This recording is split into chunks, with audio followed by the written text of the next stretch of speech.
बोलो जयकारा। बोलो मेरे श्री गुरु महाराज की जय। श्री सद्गुरुदेव भगवान की जय। श्री परमहंस दयाल जी महाराज की जय।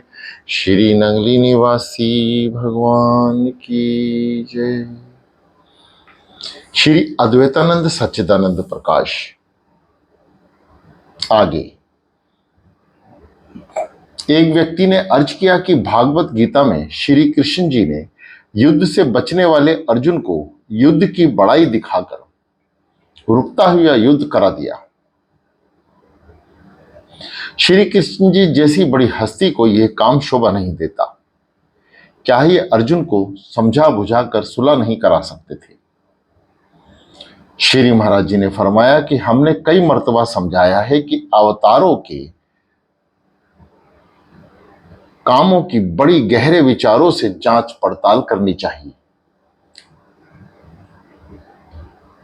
कलयुग में क्या होगा और उसका क्या फल होगा, यही कुछ कह सुनने और करके दिखलाने के लिए उन्होंने अवतार धारण किया था। उन्होंने संधि, सुलह व शांति करने का भी भरसक यत्न किया, लड़ाई भी उपदेश दिया और करने वालों को उसका क्या फल मिलेगा यह भी दर्शा दिया। कलयुग में ऐसे ही बड़े आदमी होंगे जो चोर से कहेंगे चोरी कर और शाह से कहेंगे होशियार रहे। उन कामों का फल, उन कर्मों का फल भी उसको जैसा मिलेगा वह श्री कृष्ण भगवान ने अपने खानदान की तबाही व अपनी यकायक मौत का दर्शन दिखलाकर दर्शा दिया। आगे एक सत्संगी ने अर्ज किया कि सरभंगी मत में सब कुछ खा पी लेते हैं, ऐसे लोगों के चित्त में घृणा नहीं होती। श्री महाराज जी ने ये पद पढ़े, सरभंगी सोई नाम का रहिनी सहित विवेक, रहिनी सहित विवेक एक कर सबको जाने, खान पान में जुदा नहीं एके में साने, लिए रहे मरजाद तजे नहीं नियम आचारा, धर्म सनातन शुभ अशुभ दौ करे विचारा। बोले शब्द अघोर अद्वैत अमंगी, निर्मल कारज करे सोई पूरा सरभंगी, ऊपर राखे कुल धर्म भीतर राखे एक, सरभंगी होए सरभंगी सोई नाम का रहनी सहित विवेक। आगे एक रोज सत्संग में जिक्र हुआ कि इस संसार में कोई भी तो एक ऐसा नाम या आकार नहीं है जिसको देश विदेश के सब मनुष्य भगवान का रूप समान रीति से मान ले। एक सेवक ने अर्ज किया कि हिसाब ऐसा है जिसमें हिंदू, मुसलमान, ईसाई, बौद्ध, जैनी, अमेरिकन, अफ्रीकन, चीनी, रूसी, किसी भी मजहब, देश व जाति के मनुष्य में ना मतभेद है ना विरोध है। सब जगह दो और दो चार ही होते हैं। दुनिया के सब काम व धंधे जीवन तक रहते हैं। मरने के पश्चात सबका अंत हो जाता है, लेकिन हिसाब मरने के उपरांत भी होता है। हिसाब की सफाई से हाथ भी साफ और मुंह भी उजला हो जाता है। हिसाब में किसी का भी विरोध नहीं, इसलिए इस पृथ्वी भर में हिसाब को सब समान रूप से सच्चा मानते हैं। आगे एक व्यक्ति ने अंग्रेजों की बहुत बुराई की और कहा कि यह गाय और सूअर दोनों को खाते हैं, इनका राज तो हटना चाहिए। इनको भगवान ने ना मालूम कैसे राज्य सौंपा है। श्री महाराज जी ने फरमाया कि यह राज्यसभा नहीं है। हमने कई बार कहा है कि राजनीतिक बातें इस सत्संग में नहीं होनी चाहिए। इस पृथ्वी पर राजा भगवान का स्वरूप वे प्रतिनिधि होता है और प्रजा के कर्मों के फल का दाता है। अमीर, गरीब, स्त्री, पुरुष, साधु, गृहस्थी सबकी रक्षा करता है। शरीफों की इज्जत आबरू राजा की ही वजह से बनी हो रहती है। राजा और उसका प्रबंध ना हो तो गुंडे रास्ता चलते भले मनुष्य को टोपी सिर से उतार लें। राजा चाहे कैसा भी हो, किसी जाति का हो उसको सिर नवाना और उसकी आज्ञा का पालन करना ही चाहिए। आगे एक व्यक्ति ने प्रश्न किया कि भगवान की प्रसन्नता कैसे प्राप्त हो सकती है। श्री महाराज जी ने फरमाया कि सब संसार के जीवों की निस्वार्थ सेवा तन मन धन द्वारा खुशी से करने से आप किसी के बालक को बहुत प्यार करें, उसको अच्छे खिलौने दें, स्वादिष्ट भोजन खिलावें, हारी बीमारी में उसकी तीमारदारी करें, तो उसका पिता आपसे प्रसन्न होता है। इसी असूल पर भगवान की पैदा की हुई सृष्टि के जीवों की सेवा करने से उसको प्रसन्नता जरूर होगी।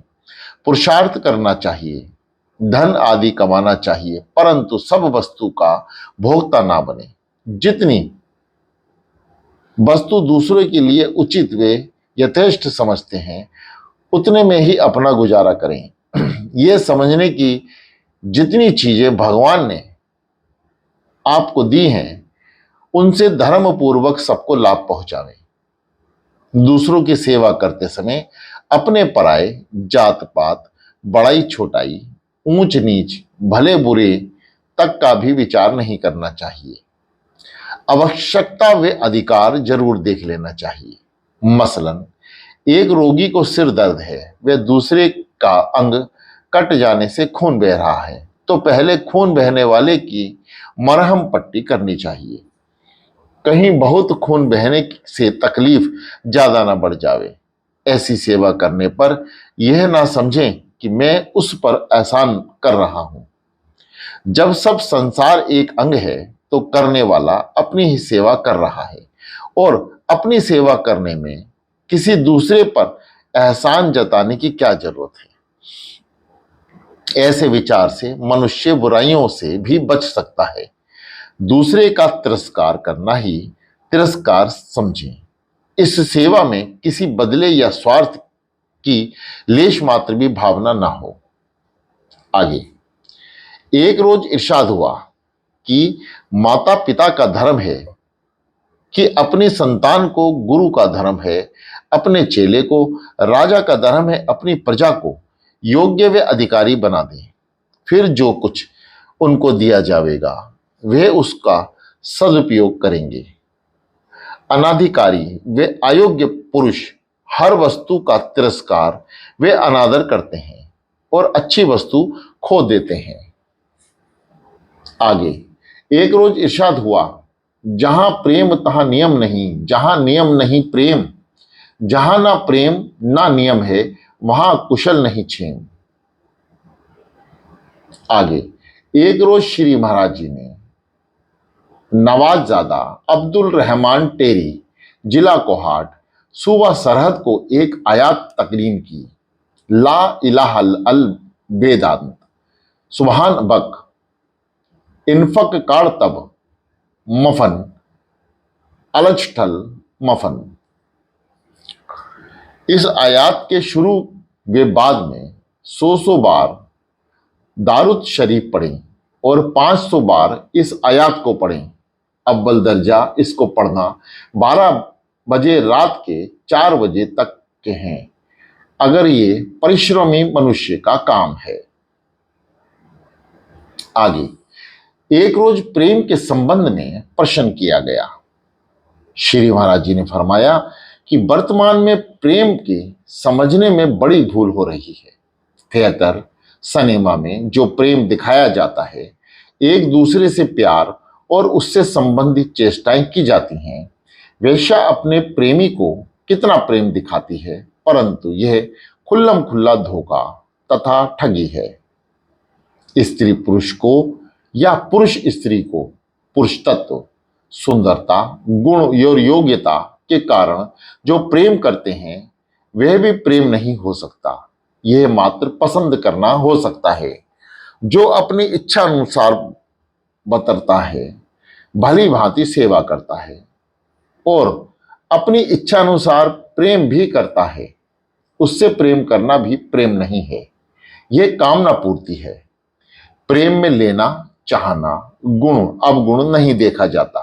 प्रेम में तो सर्वस्व देना ही होता है। जैसा कहा गया है, यार की यारी में काम उसके गुण अवगुण से कोई मतलब नहीं। हर माता पिता अपनी संतान की उन्नति चाहते हैं, उनकी देखरेख करते हैं।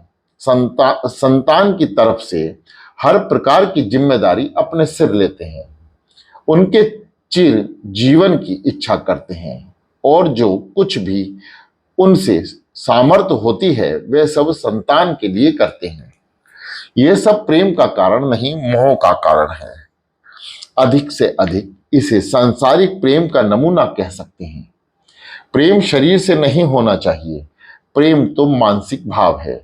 सच्चा प्रेम तो एक ही से हो सकता है, चाहे वे मूर्ति का हो या गुरु का हो या गोविंद का।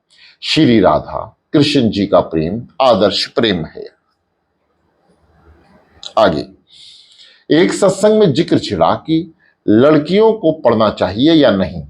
किसी ने कहा पढ़ाना चाहिए, किसी ने कहा नहीं, किसी ने कहा पढ़ाने का ढंग ठीक होना चाहिए। एक सेवक ने अर्ज किया कि विद्या के संबंध में लड़का लड़की का प्रश्न उठाना ठीक नहीं। जो विद्या का अधिकारी हो उसको विद्या जरूर देनी चाहिए। विद्या शक्ति हथियार है। शक्ति और हथियार उसी को प्राप्त होने चाहिए जो उसका अच्छा प्रयोग कर सके। सरकार के हथियारों का लाइसेंस कर रखा है। बड़ी छानबीन के पश्चात और बड़ी सिफारिश के बाद जिसको अधिकारी समझा जाता है उसको लाइसेंस दिया जाता है। इतनी ही छानबीन करके अधिकारी को विद्या भी देनी चाहिए। स्त्री माया का स्वरूप और शक्ति मानी जाती है। उसको अधिक शक्तिमान बनाने को कहाँ तक जरूरत है। यह भी विचार की बात है आजकल जो विद्या दी जा रही है उसका क्या नतीजा हो रहा है, इस प्रकार भी विचार करना जरूरी है।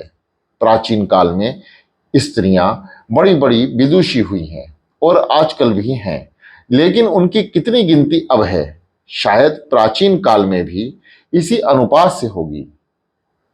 मसल मशहूर है कि एक मन इल्म के वास्ते 10 मन अक्ल चाहिए।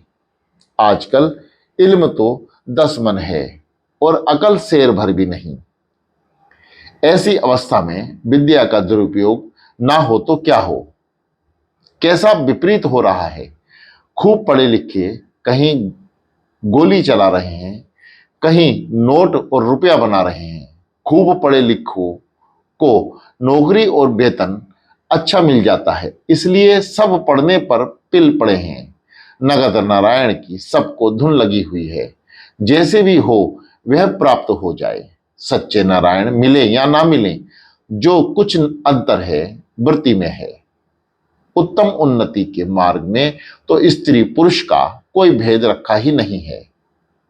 आपका ध्यान लड़कियों की शिक्षा देने की जो प्रथा चली है उस पर आपने विचार नहीं किया। पर राज्य में अपने देश की प्रथा चलाना और अधीन देश की प्रथा को नष्ट करना तो राज्य की साधारण सी बात है। आचार्य तो इस बात का है कि हिंदुस्तानी दूसरे देशों के रस्मों रिवाज को कैसे ग्रहण करते चले जा रहे हैं। ऐसा प्रतीत होता है कि आदम और हव्वा की तरह वे अभी स्वर्ग से पाप के भूलोक में आए हैं, जो सोचते हैं सब कुत्ता कुतिया बिल्ली बिलाव साथ साथ रहते हुए नियम और ऋतु का पालन करते हैं, तो लड़के लड़कियां क्यों नहीं करेंगे। ऐसा भी विचार हो सकता है कि जब माँ बाप ने संतो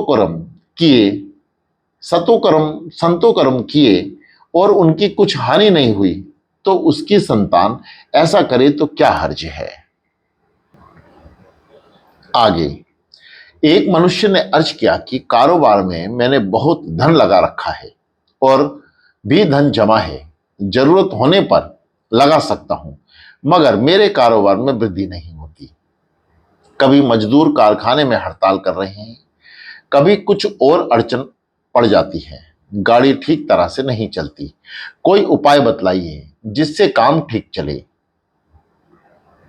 श्री महाराज जी ने फरमाया कि हमने तो कोई कारोबार किया नहीं, इसलिए हमारी राय इस मामले में कहां तक ठीक हो सकती है, यह फैसला तो आप ही कर सकते हैं। दौलत से ही सब काम नहीं चलता। खुशदिल मजदूर और कुशल प्रबंधक भी होने चाहिए। सफलता के लिए ये बातें जरूर मालूम होती हैं।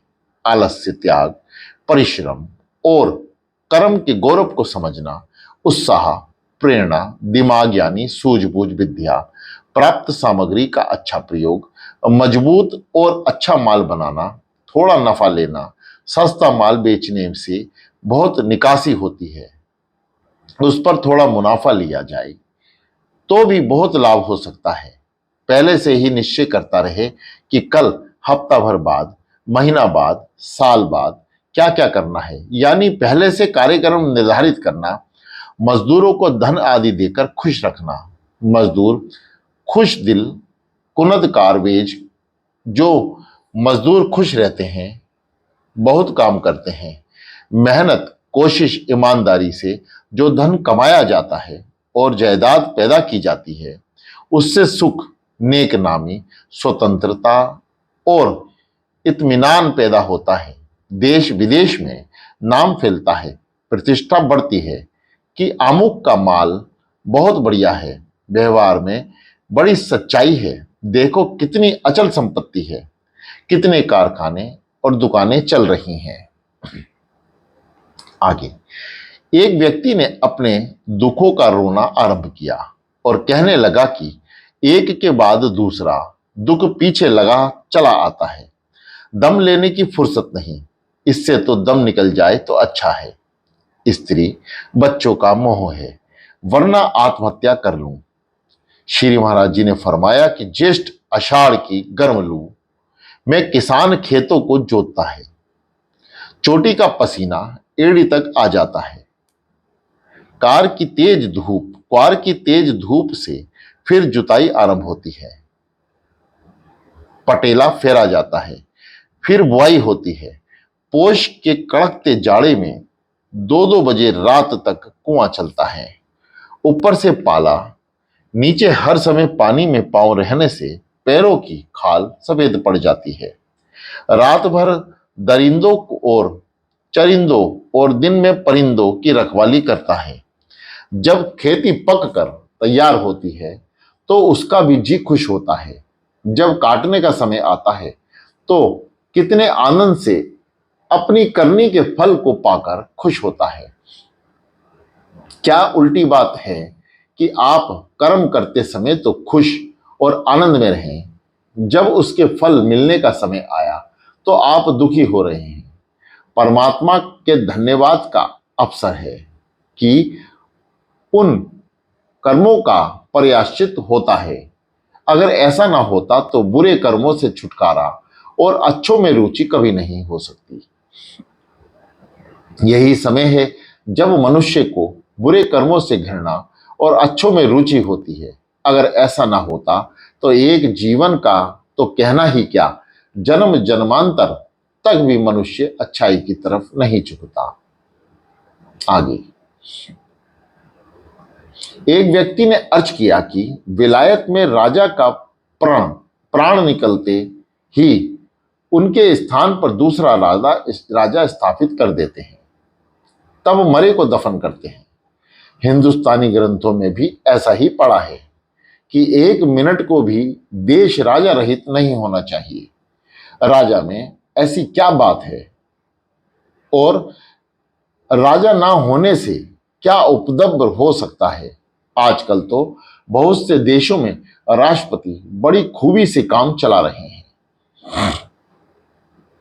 श्री महाराज जी ने फरमाया कि आपने शास्त्रों में देश से राजा को खाली ना रखने का हाल पढ़ा, उसमें राजा ना होने के क्या विकार होते हैं, यह भी पढ़ना चाहिए था।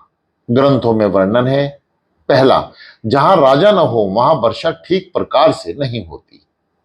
दूसरा, किसानों का खेती बोने को जी नहीं करता। तीसरा, पुत्र माता का कहना नहीं मानते। चौथा, स्त्रियां अपने स्वामी के वश में नहीं रहती। पांचवा, धन नहीं रहता, ना ही धनवानों की उचित रक्षा होती है। छठा, लुटेरों का जोर हो जाता है। सातवां, स्त्रियां बिगड़ जाती हैं। आठवां, सत्य व्यवहार बिल्कुल लोप हो जाता है। नौवां, प्रजा हर्षित होकर न्याय आदि विचार करने के लिए सभाएं नहीं करती और ना फूल देने वाली पुष्प वाटिका ठाकुर द्वारा आदि बनाते हैं। 10वां, ब्राह्मण क्षत्रिय वैश्य उत्तम यज्ञ नहीं करते। 11वां, अन्न और फलों में ना तो स्वाद रहता है, ना बल प्रदान करने की शक्ति रहती है और ना फूलों में पूरी तरह से सुगंधी रहती है। 12वां, लेन देन करने वालों का प्रयोजन व्यर्थ हो जाता है। 13वां, कथा वार्ता करने और सुनने वाले कथा करना और सुनना त्याग देते हैं। कारण यह है कि अराजकता होने से उनका चित्त स्थिर नहीं रहता। 14वां, स्त्रियां और कुमारी लड़कियां सोने आदि के आभूषण पहनकर फुलबाड़ी में घूमने नहीं जाती कि ना मालूम क्या उत्पात हो जाए।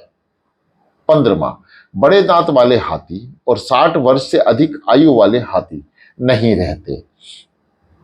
16वां, बाण विद्या सीखने वाले ताल ठोकते नहीं दिखलाई देते। 17वां, व्यापारी लोग माल लेकर दूसरे देशों में बेकटो नहीं जा सकते, बंटमारे बहुत हो जाते हैं। 18वां, जिनके मन ब्रह्म ज्ञान में लगे हैं ऐसे मनुष्य भी संध्या समय तप में विघ्न होने से स्थिर नहीं रहते। 19वां, अप्राप्त द्रव्यों की प्राप्ति और प्राप्त द्रव्यों की रक्षा नहीं हो सकती। 20वां, राजा रहित देश की सेना शत्रुओं को युद्ध में नहीं जीत सकती। 21वां, अच्छे बहुमूल्य घोड़ों और सजाए रथों पर चढ़कर चिंता रहित एकाएक ही चले जाने का एहसास नहीं रहता करते। 22वां, शास्त्र विशारद पंडित लोग वन या बाग में बैठकर परस्पर शास्त्र चिंतन नहीं कर सकते, ना वे निर्भय होकर रह पाते हैं। 23वां, व्रत करने वाले मनुष्य देवताओं की फूस होने से, गौओं के झुंड गोपालहीन होने से जैसे शोचनीय दशा को प्राप्त होते हैं, वैसे ही राजाहीन राज्य नष्ट हो जाता है। 25वां, संबंधियों में कोई किसी का अपना सगा नहीं समझता। सब मनुष्य मछलियों के समान सरोवर में परस्पर एक दूसरे का विनाश किया करते हैं। 26वां, नास्तिकता फैल जाती है, वर्णाश्रम की मर्यादा मिट जाती है। 27वां, नृत्य नाटक करने वाले, कथक नृत्य करने वाले आदि भी प्रसन्नचित्त नहीं रहते। दृष्टि जिस प्रकार शरीर का हित साधन करने और अहित निर्वाण करने से सदा ही तत्पर रहती है, राजा भी वैसे ही अपने राज्य में सत्य और धर्म को उपजाकर प्रजा का मंगल करते हैं। राजा ही सत्य, राजा ही धर्म, राजा कुल वालों का कुल, राजा ही पिता और माता तथा सब मनुष्यों का हित साधना करता है। इंद्र, यम, कुबेर और वर्ण लोकपालों में केवल एक गुण होता है, राजा का गौरव इन सबसे अधिक है, क्योंकि राजा में सब लोकपालों के गुण होते हैं। अच्छे और बुरे का विचार करने वाला राजा ना हो तो जैसे सूर्य के अभाव से अंधकार में कुछ भी नहीं दिख पड़ता, वैसे ही कर्तव्य और अकर्तव्य का कुछ विचार नहीं रहता। आगे एक व्यक्ति ने पूछा कि संसार में कौन सा मजहब सबसे अच्छा है और उसकी कौन सी बात अच्छी है। श्री महाराज जी ने फरमाया कि हर मनुष्य के विचार अलग अलग हैं, किसी लिहाज से वह हर चीज को देखता है, इसलिए जिस बात को हम अच्छा समझते हैं वह जरूरी नहीं है कि आप भी उसको अच्छा माने। इसलिए यह निर्णय करना ही कौन सा मजहब सबसे अच्छा है बड़ा कठिन बात है। एक सेवक की तरफ इशारा करके फरमाया कि आपने बड़े बड़े मजहबों की पुस्तकें पढ़ी हैं, कहिए आप किस नतीजे पर पहुंचे। उसने अर्ज किया कि इस संसार में दो बातों की बड़ी चाहना है, पहला व्यवहार और परमार्थ दोनों में सबका पद समान हो जाए और सब बराबर का सुख भोग सकें। दूसरा, संसार भर में शांति स्थापित हो, युद्ध के बादल हट जाएं।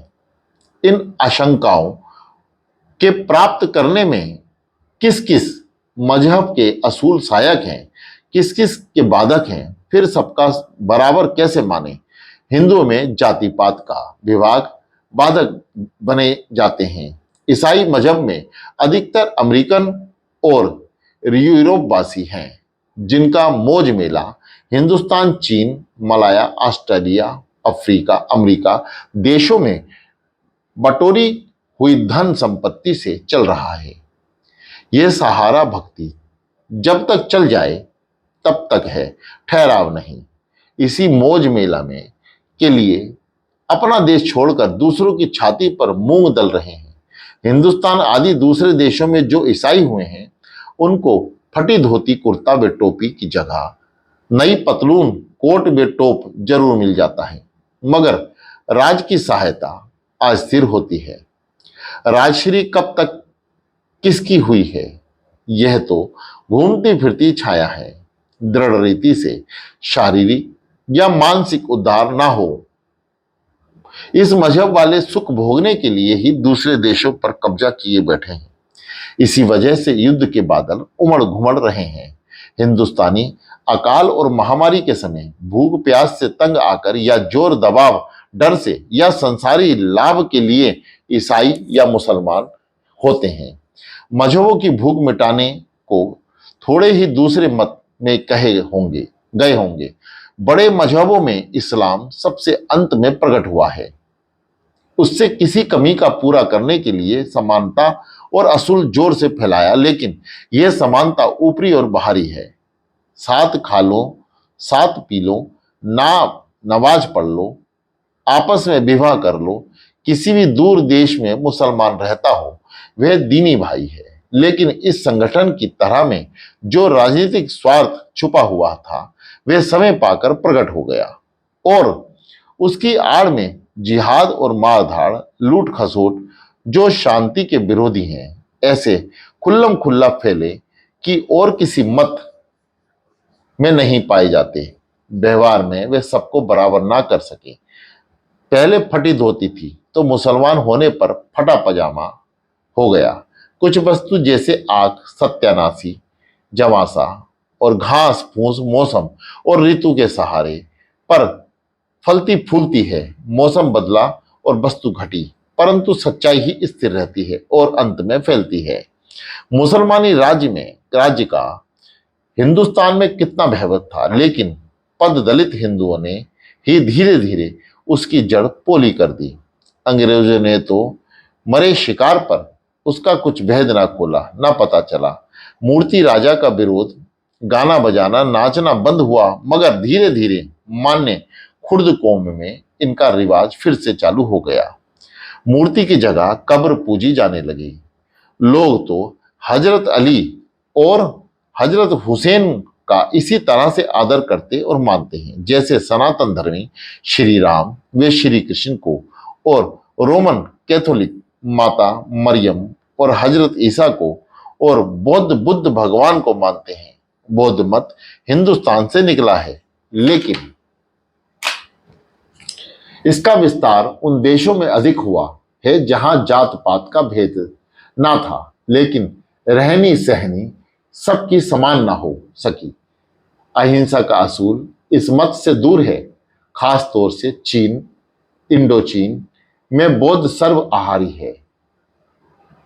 इस मत के दो बड़े भाग हैं, महायान और हीनयान। रूस देश में कम्युनिस्ट विचार नया चला है। वे सबको समान करने का ठेका लेता है। इस तरह की अहमद से कमा धमा कर और बचा खुचा कर जो अच्छी पगड़ी बनाई है, उसका जबरदस्ती छीन कर महमूद के सिर पर धर दो, या कितने ही टुकड़े करके बहुतों को बांट दो। पर यह जोर जबरदस्ती कैसे और कब तक चल सकती है और उससे शांति कैसे स्थापित हो सकती है? दरअसल मजहब के दो भाग हैं। पहला प्रवृत्ति का व्यवहार, दूसरा निवृत्ति और परमार्थ प्रवृत्ति और व्यवहार में सनातन धर्म का उपदेश है कि निमित्त मात्र से अधिक गृहस्थी में भी संग्रह मत करो, साधारण जीवन रखो, पूरी रोटी तुमको मयस्सर हो तो आदि किसी भूखे को खिलाओ। चारों आश्रमों में कहीं भी मौज मेले का उपदेश नहीं। जो बात अपने लिए बुरी समझते हो दूसरों के लिए मत करो। निर्वृत्ति का उपदेश ही एक परमात्मा सब संसार में ऐसे रम रहा है जैसे माला के दोनों में धागा।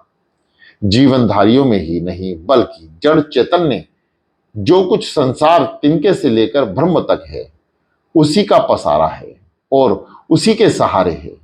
इस उपदेश के अनुसार संसार भर के जीवों को भाई ही नहीं बल्कि अपना आपा मानना चाहिए। इन सब का अहिंसा मूल सिद्धांत है। फिर भला लड़ाई झगड़े का सिद्धांत, ऊंच नीच का, किसी के दिल दुखाने का स्वप्न में भी विचार नहीं उठना चाहिए।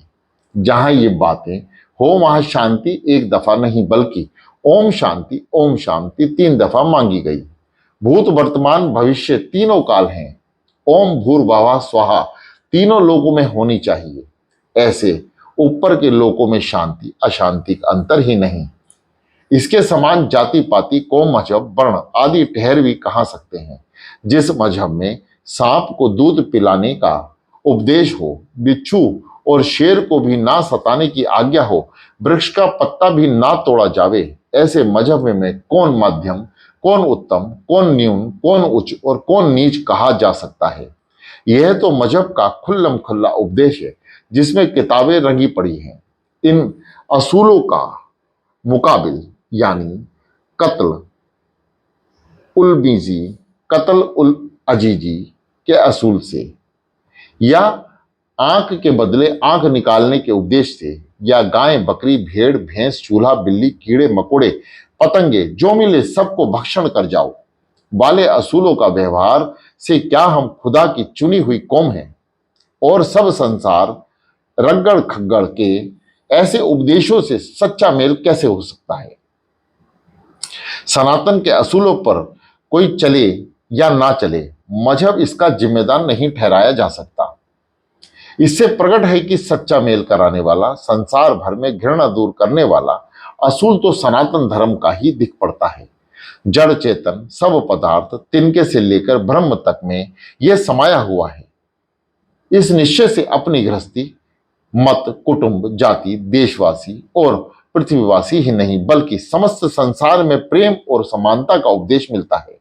जिस बात से हमको दुख है उससे दूसरे को भी दुख होगा। ये लूट खसोट चाहना, भारी खानापन, पहनावे, सुख भोग से शरीर का आराम मिलता है लेकिन यह ठहराव नहीं, अंतरीय आत्मा का ध्यान ठहराव है। यहूदी अपने देश से निकल गए या निकाले गए, मातृभूमि की चल अचल संपत्ति छिन गई और दुनिया भर में फैल गए। शारीरिक सुख दुख दोनों उठाए और सहे लेकिन उनका अंतरीय भाव जिसको सच्चा साहस या निवृत्त मार्ग कहना चाहिए अभी तक स्थिर है।